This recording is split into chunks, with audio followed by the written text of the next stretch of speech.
Hola, ¿qué tal amigos? ¿Cómo están? Es un gusto nuevamente tenerlos en este programa Fiscalistas SOS. Hoy tenemos el gusto que nos acompaña la licenciada Larisa Ortiz, ya que el contador Javier tuvo algunos asuntos que atender. Pero bueno, para nosotros es un gusto nuevamente estar con ustedes. Vamos a tratar el tema de lo que son los embargos que realizan las autoridades hacendarias.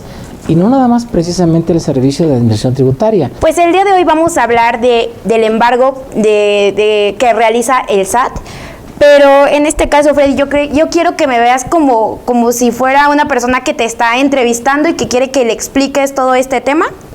Entonces, bueno, para empezar con ello, me gustaría que nos dijeras ¿cuáles son los supuestos que contempla el Código Fiscal para hablar de una inmovilización de cuentas bancarias? Si bien es cierto, vamos a hablar del embargo, me gustaría que habláramos de los cuatro supuestos que hay y de ahí ya partimos al embargo de cuentas bancarias. ¿Cómo ves?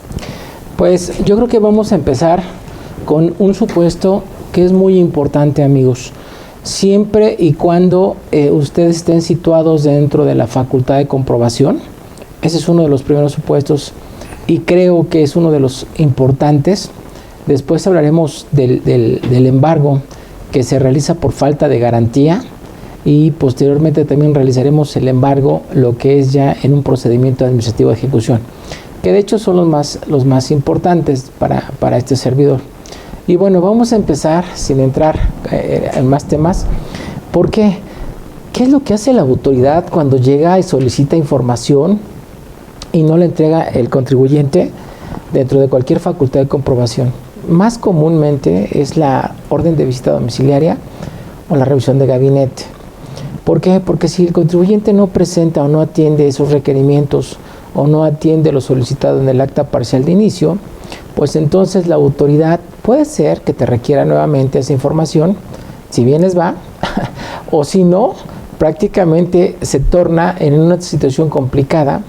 Y dice la autoridad, como te pedí la información, Larisa, y no me la entregas, pues entonces voy a solicitar que se realice un embargo de tus cuentas bancarias, y no nada más de las cuentas bancarias, sino simplemente también te baja el switch y también pues el tema de los comprobantes o también del sello digital, también es un grave problema de los cuales pues, los contadores tienen conocimiento de lo que hace la autoridad. Pero vayamos a este tema, en este escenario, en donde prácticamente la autoridad embarga las cuentas del contribuyente y le para totalmente la operación. No hay forma de pagar a clientes, a proveedores, a trabajadores, e inclusive algo que yo he comentado muchísimo es que tampoco tiene la forma de cómo le va a pagar a la autoridad los impuestos, porque pues prácticamente lo dejan al contribuyente en un estado de indefensión. ¿Por qué? Porque la autoridad señaló esa medida de apremio, señaló esa situación tan complicada en donde no le permite ya a la empresa seguir operando, porque algo muy importante quiero comentarles. La cuenta sí puede recibir, sí puede estar recibiendo efectivos, dineros o todo lo que se va a depositar, depósitos bancarios. Pero en el caso concreto, ya el contribuyente no puede disponer de esos dineros o de esas cuentas bancarias, e inclusive algo que se me hace muy grave en lo particular como litigante desde hace algunos cuantos ayeres, porque lo importante también es el funcionamiento del pago a los trabajadores. Entonces hay que tener muy consciente de cómo son esas cuentas bancarias de la empresa, de la operación, del pago de nómina, del pago a trabajadores, etcétera, etcétera, porque al final la autoridad solicita a la Comisión Nacional Bancaria que se bloqueen Freddy, todas las cuentas. Disculpa que te interrumpa, pero aquí hay dos temas que me parecen importantes que hagamos una diferencia para las personas que nos están viendo y que posiblemente no, como que se pueden llegar a confundir. Una cosa es hablar de un aseguramiento precautorio y otra cosa es hablar de un embargo precautorio. ¿Estamos de acuerdo? El aseguramiento, si bien es cierto, hablamos de cuando el crédito aún no es exigible, que es como tú lo decías, cuando se llevan a cabo las facultades de comprobación y el contribuyente en este caso no proporciona información o se encuentra como no localizable. Entonces, bueno, el SAT sí puede hacer un aseguramiento precautorio. Sin embargo, cuando nosotros hablamos de un embargo precautorio es cuando el crédito ya está firme, ¿no? No. Cuando ya la autoridad realiza, estamos hablando ya de procedimiento administrativo de ejecución, cuando ya es un procedimiento, cuando ya es un crédito que tiene esa firmeza. Del tema que estamos hablando en este momento ahorita resulta de las facultades de comprobación. Cuando tú estás en cualquier facultad de comprobación y no proporcionas la información o efectivamente te va desde de esa solicitud de información o no entregas información a tiempo, es una medida para presionar la autoridad fiscal a las empresas, a los contribuyentes, la forma de que le tienes que entregar información. Ahora te puedo comentar, muchas ocasiones cuando la autoridad asegura, embarga precautoriamente, como le quieras llamar, efectivamente lo que está haciendo la autoridad es que el contribuyente no puede operar con esas cuentas bancarias, o sea, le imposibilita, le amarra las manos, no puede generar absolutamente nada porque, bueno, todo está en la cuenta bancaria. Es un acto de imposible reparación, claro, porque al final la empresa tiene que seguir subsistiendo. ¿Y cómo va a seguir subsistiendo si tiene bloqueadas las cuentas, como dicen ellos, de manera precautoria, de manera excepcional, de manera de obligación? Pero al final paras la operación de la empresa, que es lo que muchas ocasiones sucede, y yo creo que siempre es recomendable decirlos, que entregues esa información para que la autoridad no te bloquee esas cuentas bancarias. Ahora, hay formas, porque independientemente de que entregues la información, en muchas ocasiones la autoridad no te libera tan fácilmente esas cuentas bancarias, y ahí tenemos un problema ya muy difícil, porque a lo mejor los clientes, los proveedores pueden aguantar un poquito, pero lo que sí no aguanta, y realmente también está justificado de acuerdo a la Ley Federal del Trabajo, es algo que es muy importante, que se llama el pago de salarios, el pago de esas remuneraciones a tus trabajadores, que van por encima de cualquier autoridad fiscalizadora. Por ejemplo, en este caso yo creo que hasta estás dando un argumento muy válido que ustedes pueden utilizar en la presentación de su amparo indirecto, que podría proceder en contra de un bloqueo de cuentas. ¿Por qué lo digo? Porque efectivamente, imagínate, a una empresa le inmovilizan una cuenta bancaria donde paga con eso sus salarios. Entonces tú como empresario, como dueño de tu empresa, puedes señalar eso, ¿no? ¿Sabes qué? Me estás inmovilizando una cuenta donde estoy pagándole a mis trabajadores. Entonces hay jurisprudencia, diría el licenciado Freddy, que señala que efectivamente cuando se puede comprobar que tú estás pagando salarios que provienen de esta cuenta, pues puedes utilizarlo para tu amparo indirecto. ¿Cierto o no, licenciado? En muchas ocasiones esa pregunta o ese cuestionamiento que hace Larisa, siempre el empresario llega, o el contador o el asesor de la empresa, y lo primero que nos pregunta es: oye, ¿en cuánto tiempo se va a desbloquear mi cuenta? Entonces agarro y yo saco una varita mágica y digo: oye, a ver, ¿en cuánto tiempo voy a desbloquear la cuenta? ¿No? Y les digo: oye, pues déjame ver tus antecedentes. Primero que nada, déjame ver de qué se trata, pero generalmente desde que se presenta y se promueve un juicio de amparo indirecto en contra de ese embargo de cuentas, porque la autoridad tiene una facultad de comprobación, y ese embargo como tal no debería de parar la operación de la empresa.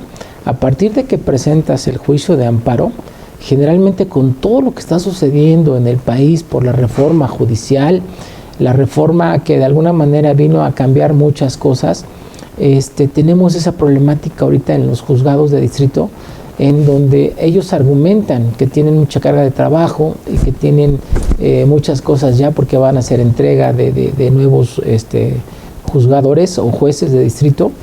Entonces, asegurarles ahorita en cuánto tiempo pueden tener esa admisión de la demanda. Y ojo, algo que es muy importante: no tanto nos preocupemos por esta situación del amparo.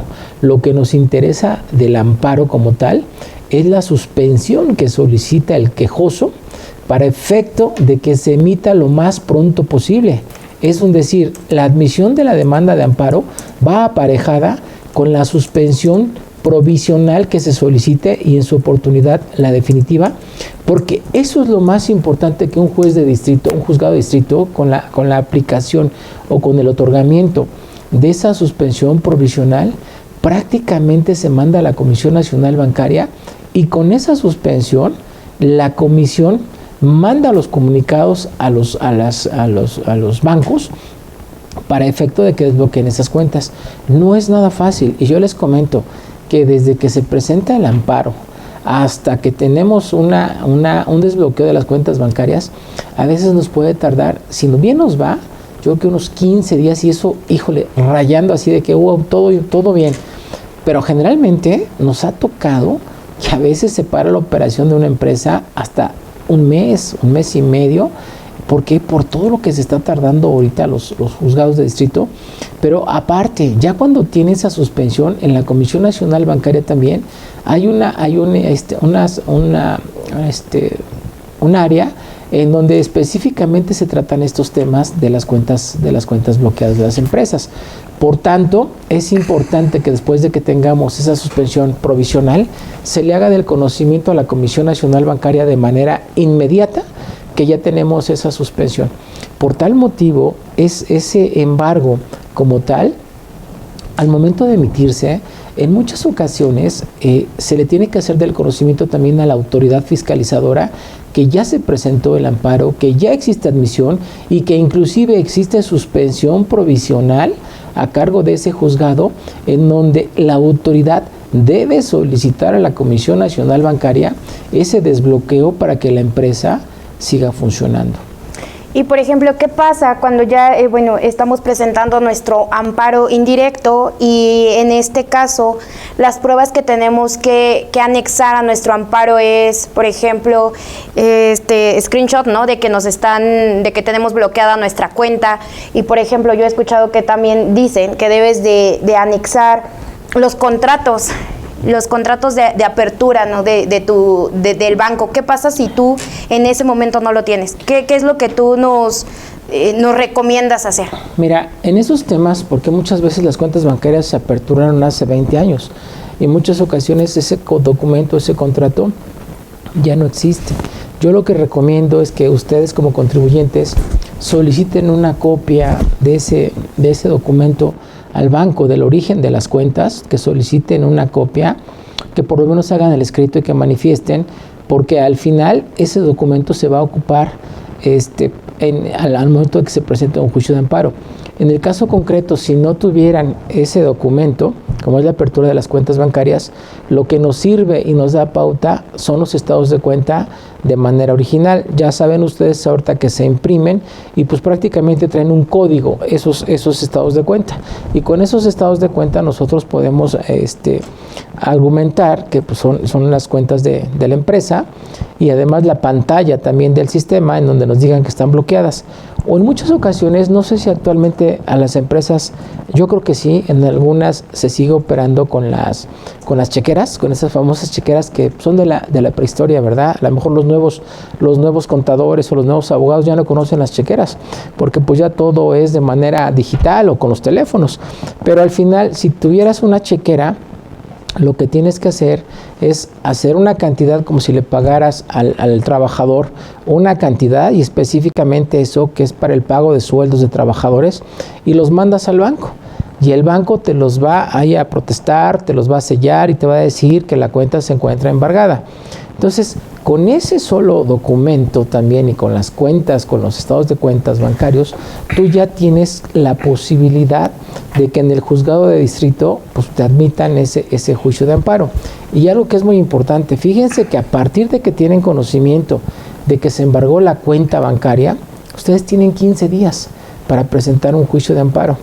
Y en muchas ocasiones, cuentan, no lo he visto, pero en muchas ocasiones que cuando se les pasan esos 15 días, híjole, anda bien apurado el contador, ¿no? Ya casi quiere poner el San Judas de cabeza y dice, bueno, pues ahora qué hago porque no le dije al dueño que ya embargaron las cuentas y ya son más de 20 días, ¿no? Entonces, ¿qué hacemos?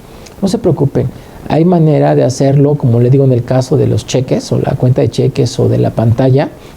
Se meten ese día, hacen el screenshot de la pantalla o mandan a protestar ese cheque, y a partir de que tenemos conocimiento, decimos así en el juicio de amparo, que en ese momento tuvimos conocimiento, a partir de que tienes conocimiento, y vuelve a la vida jurídica esos 15 días. Por lo tanto, es importante que sí se presente ese juicio de amparo. No obstante de que a lo mejor se les fueron esos 15 días, hay formas donde podemos hacer valer que a partir de que tuviste conocimiento o mandas a protestar el cheque en donde al trabajador no se le paga, y a partir de ese momento tuviste conocimiento que están embargadas las cuentas bancarias.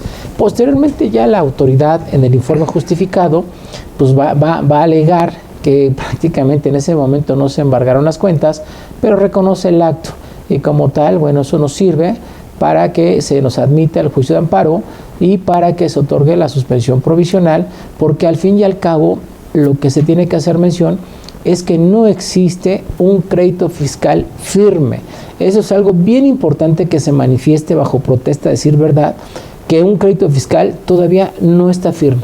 La autoridad podrá mandar una cantidad, podrá suponer el porcentaje de fiscalización que el contribuyente debe, pero como tal no se ha emitido un documento determinante donde conste la firmeza de ese crédito fiscal. Mira, y respecto a este tema que hablas de protesta bajo de decir verdad, y lo que yo te comentaba en cuanto a que no tenemos los contratos de apertura, les puedo decir que a mí en lo particular ya me pasó que en un amparo no presentamos este contrato de apertura, pero tampoco señalamos, ¿no?, el bajo protesta de decir verdad, pero sin embargo el juzgado nos dio como esa oportunidad de decir, ¿sabes qué? Me estás admiculando otras pruebas que me permiten corroborar que efectivamente tú eres el dueño, por decirlo así, de esa cuenta.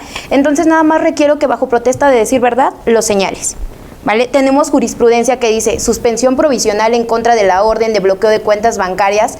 Dice que la copia simple de un contrato de apertura de cuenta bancaria vinculada con la expresión bajo protesta de decir verdad es insuficiente por tener acreditado el interés suspensional.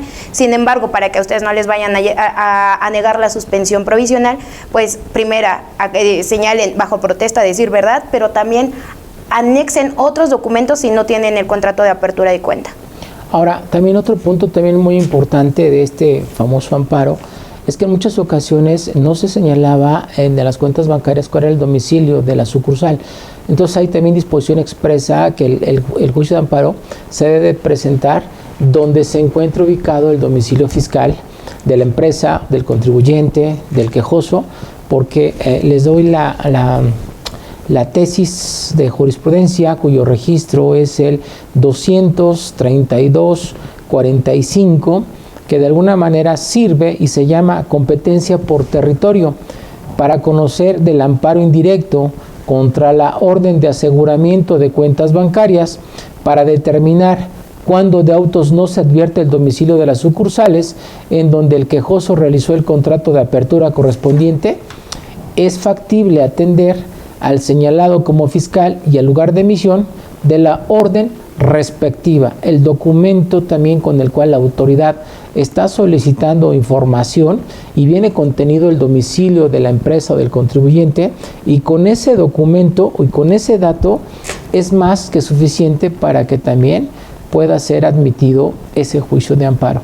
Entonces, al final, ¿qué es lo más importante para ustedes? Saber que tienen ese derecho de que pueden presentar ese juicio de amparo en contra de las cuentas bancarias bloqueadas por virtud o porque se está llevando a cabo una facultad de comprobación a cargo de las autoridades fiscalizadoras. Y ojo, ese documento tiene que solicitarlo necesariamente una autoridad que lleve a cabo facultades de comprobación, como auditoría, a la General de Auditoría, dentro de las entidades federativas, lo que hace auditoría también de las entidades federativas, única y exclusivamente a esa área corresponde el bloqueo de las cuentas bancarias por esa facultad de comprobación.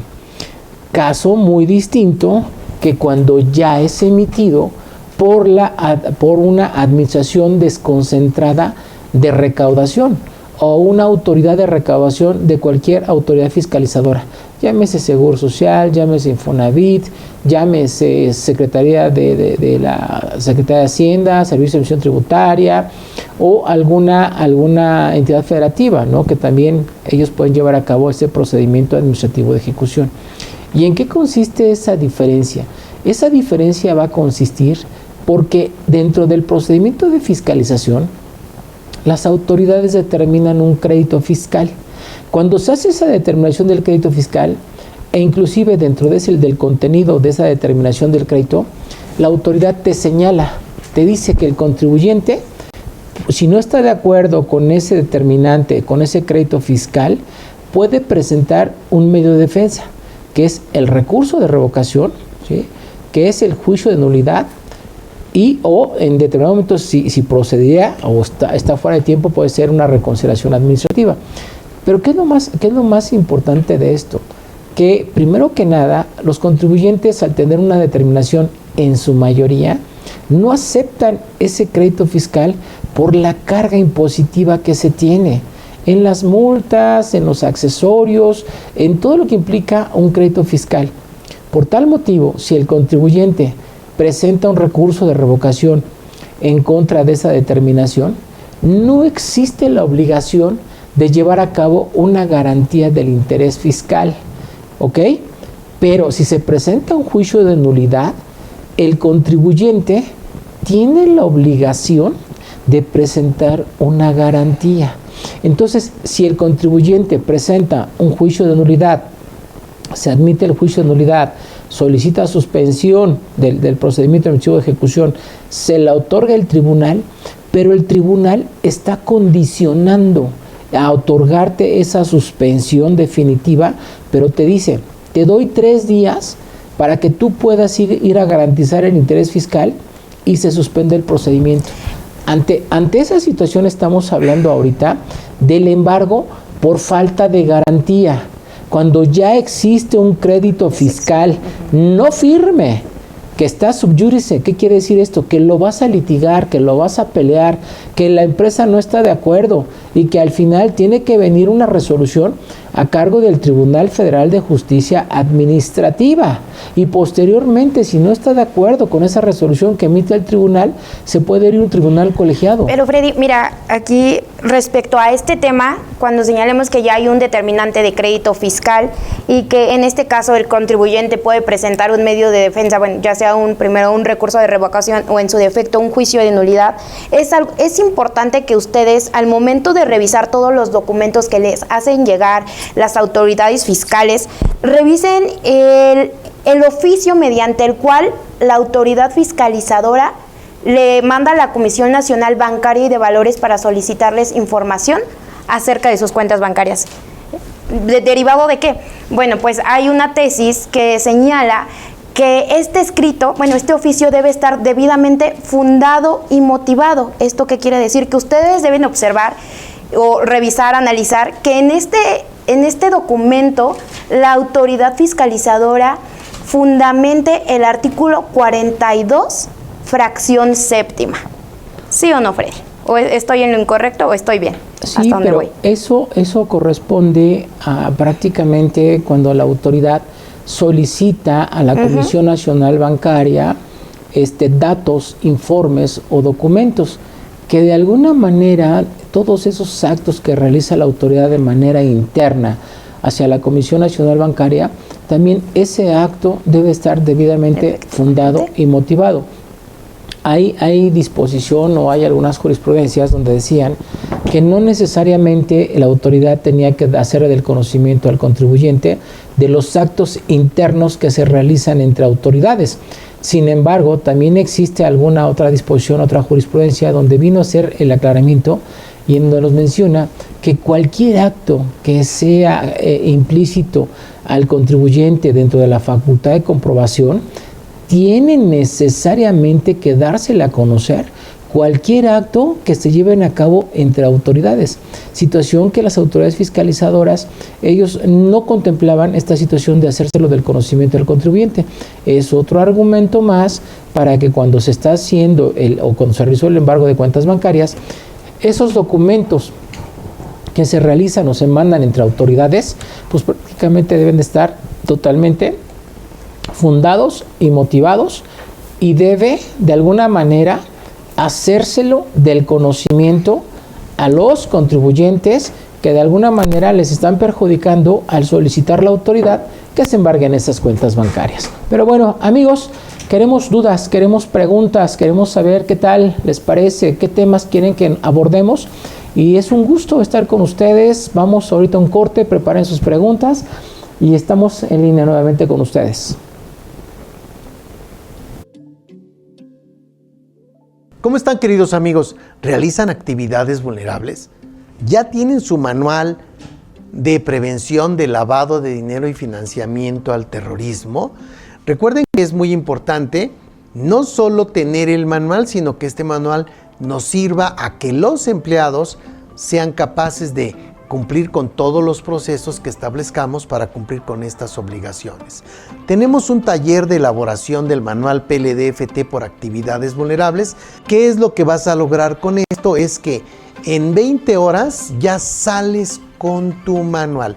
Tal vez quisieras adornarlo un poquito más, pero básicamente sales con tu manual con el anexo de otorgar préstamos. Este anexo de otorgar préstamos te servirá después para que tú adecúes cosas a otras actividades vulnerables que realices. Entonces, aquí matas dos pájaros de un tiro. Te capacitas y haces también tu manual. Algo importante, es muy probable que en este año cambien muchas de las disposiciones de la LFPORPI. Lo que vamos a hacer si tú tomaste este taller es que vamos a mandarte programas en línea, vamos a hacer juntas en línea para adecuar los puntos que hayan cambiado que afecten a los manuales, ¿de acuerdo? O sea, no te preocupes por eso. No digas, oye, voy a esperarme a que ya salgan las reformas, porque la realidad es que podríamos esperar y quedarnos esperando un año más. Nos vemos entonces en este taller. Un abrazo.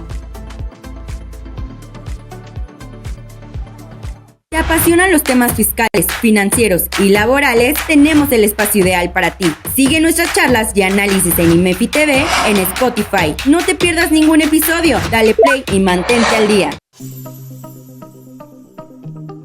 Hola, ¿qué tal? Soy Freddy Estrada y vamos a impartir un taller que se llama ¿Cómo defenderte de los abusos en las facultades de comprobación? Te prometo que vas a conocer el inicio, cómo se desarrolla y la terminación de las facultades de comprobación. En esto vamos a incluir la visita domiciliaria, la revisión de gabinete y la revisión electrónica. Te vas a divertir, esperamos contar con tu presencia y además vas a poder llevar a cabo esa diferencia entre una facultad de comprobación llevada formalmente a su conclusión. Te esperamos.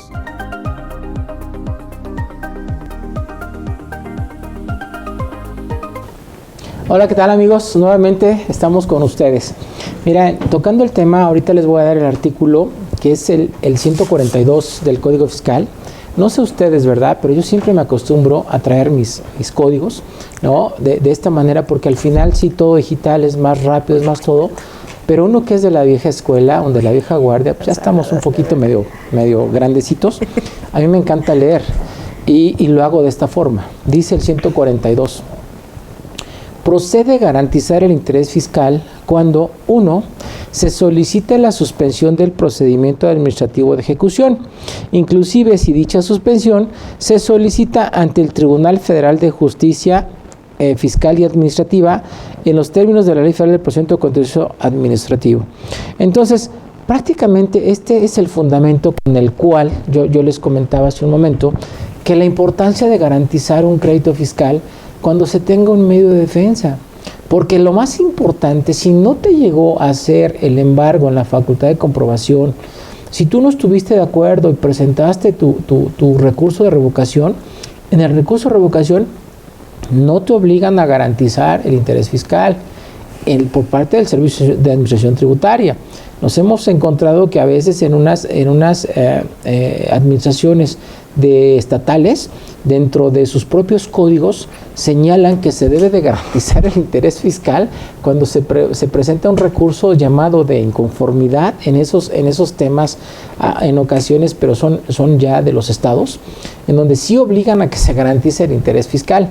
En la reforma que no pasó, la autoridad está solicitando que prácticamente si se presenta un recurso de revocación, que también se garantice el interés fiscal. Afortunadamente no pasó y bueno, ¿qué es lo que dicen las empresas cuando hay un determinante? ¿Sabes qué? Prefiero que me presentes ahorita el recurso de revocación, donde no voy a ser, sé que absolutamente no va a favorecer nada a la empresa, pero no me van a pedir garantía del interés fiscal.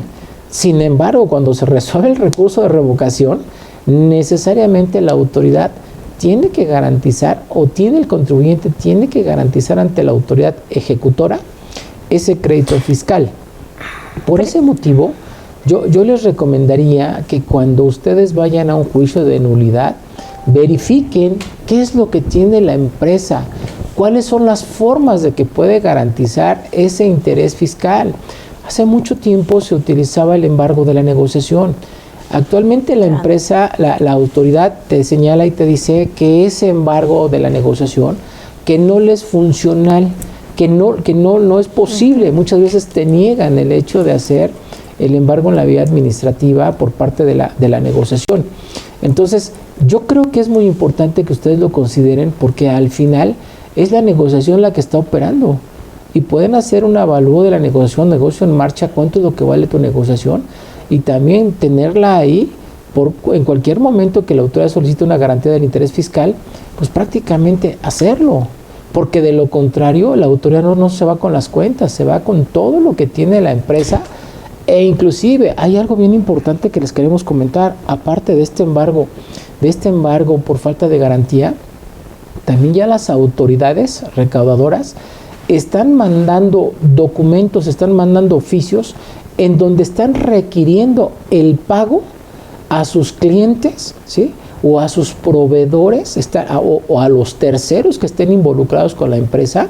Y esos son temas nuevos, recientes, donde las empresas, los terceros, no se quieren meter en problemas, y lo único que se quieren es decir: oye, yo celebré contigo una operación, te debo, te voy a pagar, pero ¿qué crees? Ya me llegó un documento por el SAT y me dice que ese pago se lo tengo que enviar o se lo tengo que aplicar al servicio de administración tributaria, lo cual desde nuestro punto de vista es ilegal. Pero las autoridades ahorita están haciendo todo el cobro, están haciendo todo para llevar a cabo ese cobro ante terceros, lo cual también procede un medio de defensa a esos terceros que les está llegando esa solicitud o esos embargos que les están diciendo que también, si no le entregan esos pagos a la autoridad fiscal, hasta corren el riesgo que también la autoridad pues les embargue las cuentas a esos terceros. Hay que tener mucho cuidado, y está llegando.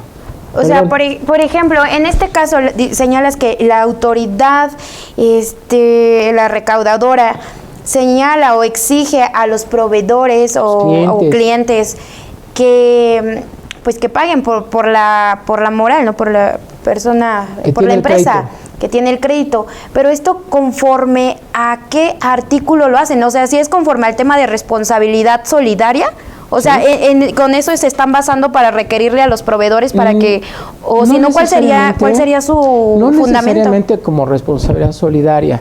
La responsabilidad solidaria, acuérdate del 26, dice quien asuma. O sea, la responsabilidad solidaria es quien asuma, quien dice yo vengo y quiero pagar. No, en el caso concreto yo te estoy hablando que cuando ya los créditos no se garantizaron o ya son exigibles o ya son firmes, lo que está haciendo la autoridad es mandando esas cartas, esos requerimientos, requerimientos que les está haciendo a terceros, digamos, a quien sea, a los terceros que celebraron operaciones con la empresa que tiene el problema, les está llegando. Nosotros tuvimos una situación con una empresa de Guanajuato, si mal no recuerdo, que también se dedicaba a la venta de automóviles, y tuvo una situación, una empresa que le daba componentes y llegaron a la agencia requiriéndoles ese pago. Entonces yo creo que sí es importante lo que está haciendo ahorita la autoridad, porque al final la autoridad lo que está haciendo es que está cubriendo, llegando a sus metas, recaudando, y le ha dado resultado. Y si los contribuyentes no presentan un medio de defensa, ¿por qué? Porque ese tercero que ya le llegó ese acto, pues lo primero que tiene que decir, a ver, perdóname, yo no soy tu contribuyente, yo no te debo nada, si bien es cierto que un tercero te debe, bueno, pues búscale, porque yo me voy a meter en un problema, si yo te pago autoridad, si yo te pago, el otro me va a venir a demandar a mí. Entonces se supone que la autoridad no entra en juicios universales, no puede entrar en juicios universales, la autoridad fiscalizadora no puede entrar en juicios universales. Mira, yo recuerdo, no sé si a lo mejor esta figura podría servir para pues como para poder defenderte ante esta, pues lo que está llevando a cabo la autoridad, ¿no? Pero imagínate que tú como empresa celebras con un proveedor un contrato, y tú muy bien me decías hace tiempo, un contrato de control de obligaciones. ¿Podrías estipular algo así respecto a que tú no te harías responsable como proveedor en caso de que la empresa pues se le determinara un crédito fiscal y que tú tuvieras que ser como perjudicado para tener que pagar un crédito que no es tuyo? Sí, te estoy escuchando, estoy buscando los artículos, pero hay que buscar el 40, el 40A, el 141 del Código Fiscal.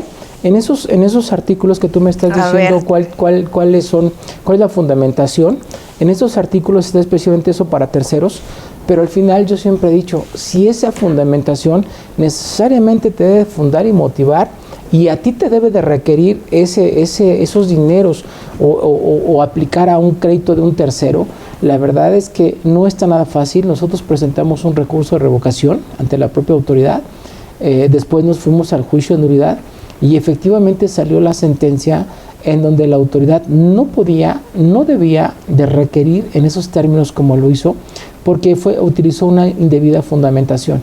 Entonces hay que tener esa certeza de que de los actos que está realizando en contra de las empresas, la autoridad fiscalizadora, hay que tenerlos presentes. Mira, decías el artículo 141, ¿sí? Del Código Fiscal, sí. Que si me permiten lo voy a leer. Uh-huh. Los contribuyentes podrán garantizar el interés fiscal cuando se actualice alguno de los supuestos previstos en los artículos 74 y 142 del Código en alguna de las siguientes formas. Uh-huh. Si nos vamos a la fracción cuarta, habla obligación solidaria asumida por terceros que compruebe su idoneidad y solvencia. Uh-huh. ¿A eso hacías referencia? No, yo te estoy diciendo, creo que es la fracción 6, donde dice títulos o valor o cartera de crédito. Ah, cartera de créditos del propio contribuyente. Entonces, con esa fundamentación, en ocasiones las autoridades están requiriendo a terceros prácticamente, le digo, con esos supuestos. Pero al final yo creo que si tú eres un tercero, porque te preguntas si tienes o estás celebrando operaciones con tal deudor, entonces hay que ver cómo también debe de contestar ese tercero, porque al final se puede meter en un problema si dice que no tiene operaciones o que no hace operaciones. Y ojo, algo que es bien importante y deben de considerar, ¿qué ejercicio fiscal fue el que revisó la autoridad y qué ejercicio es el que está cobrando, señores? Porque ustedes pueden requerir en este momento, pero siempre hay que verificar esos documentos y decir, a ver, momento, autoridad, ¿qué ejercicio fiscal estás revisando? ¿Qué ejercicio fiscal estás cobrando? ¿Sí?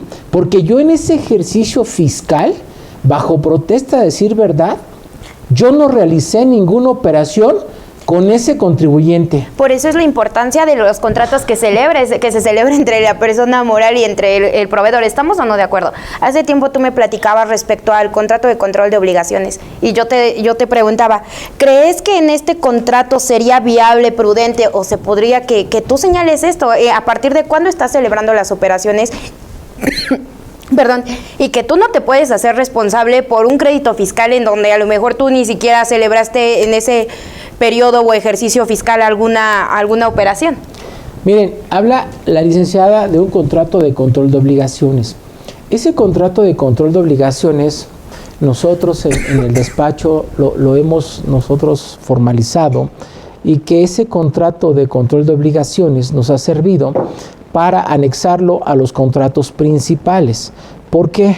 Porque precisamente con ese contrato de control de obligaciones, cuando llega la autoridad a querer ejercitar o solicitar información sobre un tema, sobre un ejercicio, sobre un contrato, de los cuales las partes no tuvieron conocimiento, con ese documento, con ese contrato de control de obligaciones, prácticamente hemos dejado sin efecto, a veces compulsas, porque dentro de las facultades de comprobación se utilizan compulsas, y en esas compulsas, con ese contrato de control de obligaciones, no tenemos más que anexarle más a la autoridad que ese contrato en donde se establecen lineamientos específicos a qué nos vamos a comprometer como contribuyentes ante las autoridades fiscalizadoras, ante las autoridades de Seguro Social, del Infonavit, y dejamos plasmado qué es a lo que nos comprometemos en ese contrato de control de obligaciones. Desde el momento que se firma el contrato principal, el contribuyente están obligados a presentar declaraciones, a presentar dictámenes, a presentar las retenciones, a presentar los pagos del Seguro Social, a presentar pagos del Infonavit, a presentar permisos, todo lo que incluye el contrato principal, pero lo importante es que aquí se someten a 5 años. ¿Por qué a 5 años, señores? Porque es donde la autoridad puede llegar a verificar si efectivamente esa operación se dio en tiempo, se dio en forma, todos los pagos, a todo lo que se comprometieron los clientes, el proveedores o el contribuyente, o todo lo que tenga que involucrar un contrato principal. Ahí se establecen a qué nos vamos a comprometer y desde cuándo y qué ejercicio es en el que estamos llevando a cabo esas operaciones, algo que es bien importante. Entonces, ese contrato de control de obligaciones de verdad que les va a servir muchísimo para que de alguna manera ustedes se protejan a la empresa, contadores, protejan a la empresa en esas operaciones a veces medios raras o medios extrañas que a veces celebran las empresas, y ese contrato de control de obligaciones va aparejado al contrato principal como un anexo en donde ese documento debe estar certificado por parte de un fedatario público. Y con eso, créanme que se van a quitar muchos dolores de cabeza en estos embargos que está realizando la autoridad, y que ¿sabes qué es lo más grave? Te comento que hay terceros que están pagando. O sea, con el solo hecho, muchas empresas, yo quisiera ver a un contador de esos contadores bonitos que siempre traen todo bien, ¿no? O sea, aparentemente traen toda la contabilidad bien, y que ven un requerimiento por parte de la autoridad y dices, oye, fulano ¿le debes? Sí, me pagas a mí.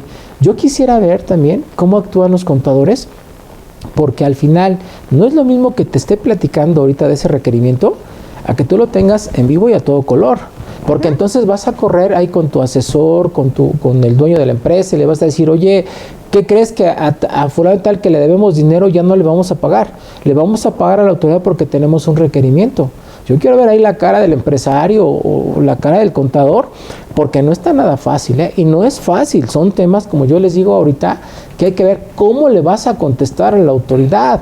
Oye, está bien, me estás mandando un requerimiento, pero este requerimiento es genérico. O sea, dime, ¿desde cuándo te debe? ¿Qué ejercicio? ¿Qué periodos? ¿Son retenciones? ¿No son retenciones? ¿Esa operación va conmigo? Sobre la operación que yo realicé, dime tú, yo qué tanto te debo de ese porcentaje de la operación que yo celebré con fulano. Pero a mí no me vengas a cobrar todo el crédito fiscal porque yo no celebré operaciones con esta persona por estas cantidades de dinero. Sí, en ese caso yo tengo muy claro, de verdad que yo creo que es de las cosas que más de las primeras que se me quedaron muy claras y muy grabadas respecto a que todo acto de molestia debe estar debidamente fundado y motivado, de acuerdo al 16 constitucional, párrafo 16. Entonces, como dices, efectivamente, no nada más porque lleguen y quieran cobrarte, pues lo van a hacer y ya. O sea, tú tienes que ver que la autoridad te esté diciendo cuál es el objeto del por qué te va a cobrar, el ejercicio, si es periodo, cuál es la contribución. ¿Estamos de acuerdo? Y aparte, te amenaza la autoridad, En ese requerimiento tercero te dice... O sea, que ya te amenazó. Si no me pagas, los clientes, si no me pagas y lo descubro, va a ser doble pago, O sea, aparte de lo que te debe, si tú me estás mintiendo, no me pagas o cualquier cosa, te voy a sancionar y me vas a hacer un doble pago, O sea, para que vayan midiéndole, contadores, en lo que está haciendo la autoridad al tratar de recuperar y de generar esos créditos fiscales por parte de un tercero deudor, y que ustedes celebraron operaciones. muchísimo cuidado, ¿no? Es bonito, ¿no? Lo que hace la autoridad, su procedimiento administrativo de ejecución, ¿no? Lo opera, pero que de alguna manera pues hay que tener mucho cuidado. Fíjense, ahorita no hemos tocado el otro punto que para mí creo que también es uno de los más importantes, cuando ya está el crédito firme, cuando la empresa no pagó, cuando la empresa no presentó un medio de defensa y cuando dice está firme, quiere decir que ya no hay absolutamente nada que se pueda hacer porque ya quedó firme ese crédito fiscal. Ahora sí, es un crédito fiscal firme, ¿no? Donde te agarre el SAT, que te agarre confesado, porque si te agarra con dinero en las cuentas bancarias, créeme que ni poniendo veladoras te va a quitar ese bloqueo de las cuentas. Y ojo, si ya te avienta el procedimiento administrativo de ejecución y tú no presentas un medio de defensa, primero no lo presentaste con el crédito fiscal firme, después te hace un requerimiento de pago y embargo en vía de ejecución y no presentas un medio de defensa, quiere decir que todos los actos que te está llevando a cabo la autoridad van a ser firmes. Hay que tener mucho cuidado y ahí tenemos un problema, porque fíjate que en el Tribunal Federal de Justicia Administrativa, en muchas ocasiones cuando se presenta el juicio de nulidad en contra de ese procedimiento administrativo de ejecución, que en realidad es para atacar las cuentas bancarias, en muchas ocasiones te señalan algunos magistrados que ponen al pasante o ponen ahí a alguien que está haciendo su servicio social y te dice que no es procedente ese juicio de nulidad porque prácticamente procede el juicio de nulidad ya casi cuando estás en el remate. Ya te dicen, no, ahorita no procede tu juicio de nulidad porque no estamos ya prácticamente al final del procedimiento de remate. Entonces, no se puede atender ahorita tu juicio de nulidad porque no estás en ese supuesto. Sin embargo, hasta para presentar el juicio de nulidad respecto del requerimiento de pago y embargo en procedimiento administrativo de ejecución, debes de fundamentar algunos artículos específicamente para que puedan entrar al estudio de ese juicio de nulidad y en específico para ese requerimiento, ese acto de cobro que señala la autoridad. No es fácil, ¿sí? No es fácil que de alguna manera tú presentes ese juicio de nulidad y te lo admitan cuando se trata de procedimiento administrativo de ejecución. Sin embargo, de la experiencia que ya se trae, te vamos a dar para que veas un tip de cómo puedes entrar a ese requerimiento de pago y embargo utilizando algunas otras alternativas que van paralelas y que prácticamente tú debes de manifestar que vas a atacar a los gastos de ejecución, ¿sí? Dentro del procedimiento administrativo de ejecución, ¿sí? Y que de alguna manera con ese acto como tal, que no estás de acuerdo con esos gastos de ejecución, pero sin embargo va a entrar ya la litis efectivamente de ese requerimiento de pago y embargo, porque si tú lo haces de manera natural, argumentando que la autoridad te embargó las cuentas bancarias como tal, ese juicio de nulidad te lo va a desechar. Y después, palo dado, ni quien te lo quite. Entonces, creo que es importante que ustedes como abogados, como contadores de la empresa, siempre hagan ese planteamiento con la persona que los va a defender, cómo entrarle, ¿sí? Porque inclusive hasta pueden solicitar una reconsideración administrativa, la cual está soportada y sustentada con el artículo 36 del Código Fiscal de la Federación. Si nos haces favor, sí, Larisa, irlo buscando. Pero esto es algo muy importante por aquellas empresas que tienen un crédito fiscal firme, que no lo combatieron, que no presentaron ningún recurso, ningún juicio de nulidad. Inclusive en muchas ocasiones presentan hasta juicios de amparos. Hay una forma de cómo poder entrar y algo que es bien importante a la práctica. Cuando se presenta esa reconsideración administrativa, también suspende ese procedimiento administrativo de ejecución.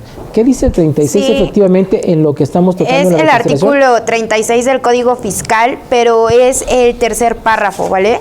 Se los voy a leer. Las autoridades fiscales podrán discrecionalmente revisar las resoluciones administrativas de carácter individual no favorables a un particular emitidas por subordinados jerárquicamente y en el supuesto de que se demuestre fehacientemente que las mismas se hubieran emitido en contravención a las disposiciones fiscales, podrán por una sola vez modificarlas o revocarlas en beneficio del contribuyente, siempre y cuando los contribuyentes no hubieran interpuesto medios de defensa y hubieran transcurrido los plazos para presentarlos, sin que se haya prescrito el crédito fiscal. Entonces es muy importante, como tú mencionabas, primero, de que pues no hayas presentado algún otro medio de defensa. Y pues aquí podrás ver que las autoridades de manera discrecional podrán modificarlas o revocarlas, pero es un recurso administrativo del cual ustedes pueden hacer uso en caso de que se les hubiese pasado el tiempo, los 30 días para presentar un recurso de revocación o un juicio de nulidad, que eso casi nunca pasa, ¿verdad, licenciado? No, casi nunca pasa. Estoy checando un artículo que creo que es importante que ustedes lo consideren, que es el artículo 144 del Código Fiscal de la Federación, creo que es el párrafo 8º, donde te dice: no se exigirá garantía adicional si en el procedimiento administrativo de ejecución ya se hubieran embargado bienes suficientes para garantizar el interés fiscal, o cuando el contribuyente, fíjense lo que dice, ahí va otra gratis, o cuando el contribuyente declare bajo protesta de decir verdad que son los únicos que posee.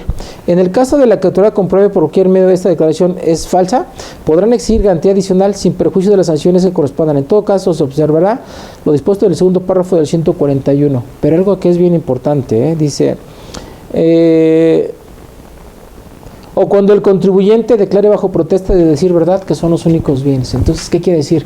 Que yo tengo un crédito fiscal de 5 millones de pesos, yo tengo mi oficina, estoy localizado, ojo, siempre hay que estar localizado para las autoridades. Yo tengo un crédito de 5 millones de pesos y en mi cuenta bancaria yo solamente tengo 2,000 pesos.